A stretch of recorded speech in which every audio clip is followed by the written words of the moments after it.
हम बात करेंगे कि लेडीज़ को या जितनी भी महिलाएं हैं उनको रूटीन में कौन कौन से टेस्ट करवाने चाहिए।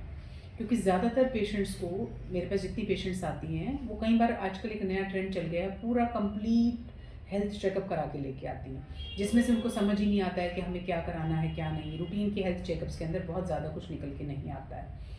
आपको स्पेसिफिक 5 या 7 मैं आपको टेस्ट ऐसे बताऊंगी जो आपकी डे टू डे एक्टिविटीज़ में जिन प्रॉब्लम्स से आप डेली जूझती हैं उनका वो समाधान आपको बताएगा।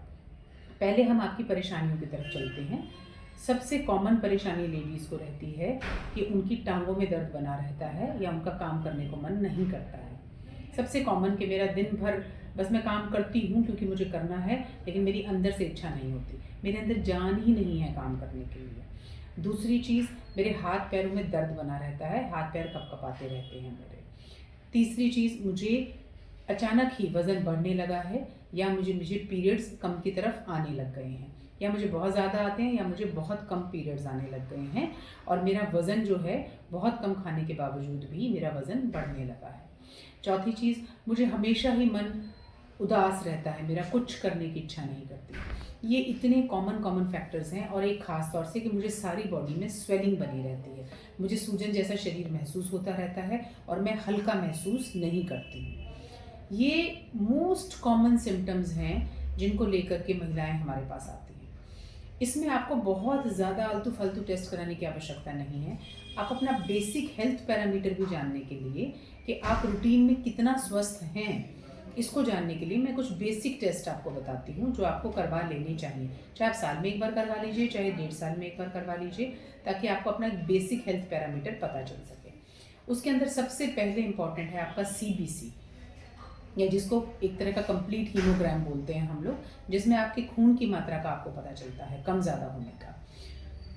अगर आपको खून की कमी है तो सबसे पहला लक्षण आपका चिड़चिड़ापन है।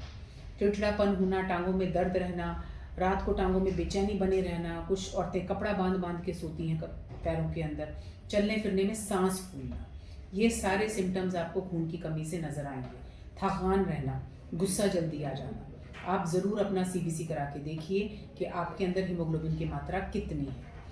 उसके पश्चात हम आ जाते हैं थायराइड पे। थायराइड एक बेसिक प्रोफाइल है, अनमैरिड मैरिड गर्ल्स को बीच में करवा लेना चाहिए। अगर आपके पीरियड्स बहुत कम आने लगे हैं, या आपको थकान बहुत रहने लगी है, या आपको मोटापा ऐसा लगता है कि अनएक्सपेक्टेडली बढ़ रहा है सब कुछ केयर करने के बावजूद भी, उस समय पर भी आप अपना थायराइड कराएंगे, या आपके पीरियड्स बहुत अप डाउन होने लगे हैं। CBC और थायराइड TSH। उसके बाद अब हम आ जाते हैं अपने अगले टेस्ट पे, जो है कि है विटामिन D का टेस्ट। वैसे तो ये बहुत पॉपुलर टेस्ट हो गया, अब आजकल बहुत लोगों को पता भी है कि मेरे को विटामिन D कम है कि ज़्यादा है। ज़्यादातर केसेस में ये बहुत कम आता है। ये मान के चलिए कि 30 के आसपास की रेंज इसकी ऊपर की रहनी चाहिए आपकी, 30 से ऊपर की तरफ। ज़्यादातर स्त्रियों को विटामिन D की कमी आती है। एड़ी में दर्द बने रहना, उठने के पश्चात ज़मीन पर आप जब पैर रखती हैं सुबह उठने के बाद, आपको लगता है कि आपका पैर ज़मीन पर रखने के साथ पेन करता है, एड़ी और पैर में दर्द रहता है, और जैसे जैसे काम करना शुरू करती हैं आपको उस दर्द में थोड़ा थोड़ा आराम आना स्टार्ट हो जाता है। अब विटामिन D की एब्जॉर्प्शन भी हो सकती है, आपको पुअर हो, आप खा नहीं रही हो उस तरह की चीज़ें, अपना विटामिन D अवश्य चेक कराएं। सिंपल तरीका है, विटामिन D कम आएगा तो विटामिन D के कैप्सूल्स और दवाइयाँ आपको मार्केट में मिल जाती हैं, अपने डॉक्टर से लिखवा लीजिए।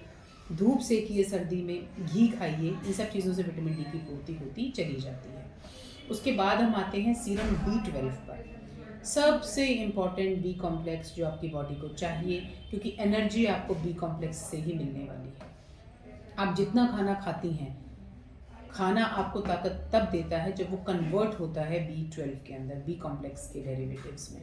तो अगर आपको वो B12 में कन्वर्ट ढंग से नहीं हो रहा है, या आप ऐसा खाना नहीं खा रही हैं जिसमें कि B12 की मात्रा प्रचुर है, तो सबसे कॉमन लक्षण सारा दिन थकान और एनर्जी महसूस ना करना। सबसे सिंपल टेस्ट और सबसे सिंपल दवाई इसकी चलती है, जो कि आपको सिंपल एक दवाई से पूर्ति हो जाती है, लेकिन आपकी थकान का सबसे बड़ा कारण दिमाग में उलझन बने रहना, दिमागी यादाश्त कम की तरफ चले जाना, ये सब B12 की कमी से होते हैं। और फिर खून की कमी हो जाना, प्रेग्नेंट औरतों में तो इसके और भी बड़े लक्षण नज़र आते हैं। तो सबसे इंपॉर्टेंट टेस्ट B12 आप करवाएंगे। यानी कि हम कहाँ से चले थे? CBC, thyroid, TSH, vitamin D और साथ ही B12। उसके बाद आप एक सीरम यूरिक एसिड भी ज़रूर करा के रखिए।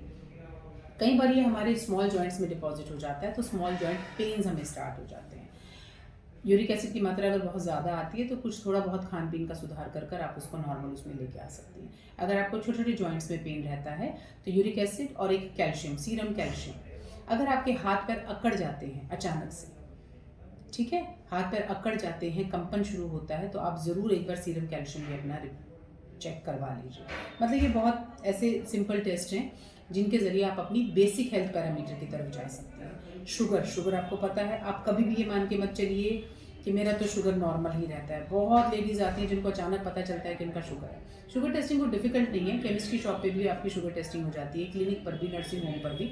आप सिंपल अपना शुगर टेस्ट करा के चेक करते रहिए। उसके बाद एक बहुत इंपॉर्टेंट टेस्ट आ जाता है जिसको हम बोलते हैं AMH, एंटी मुलेरियन हार्मोन।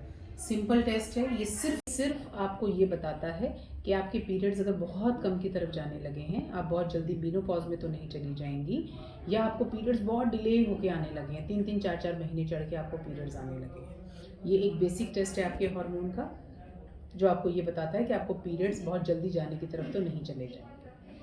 उसके बाद एक लास्ट टेस्ट आपको और बताऊंगी, जो है सीरम इंसुलिन फास्टिंग और PP।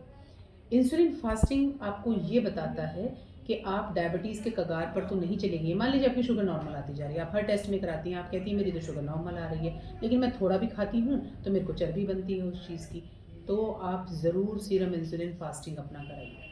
आपका इंसुलिन फास्टिंग अगर 3 या 4 के लेवल से ज़्यादा जा रहा है तो आपको वहीं अपने आप को चेक करने के रुकने की ज़रूरत है।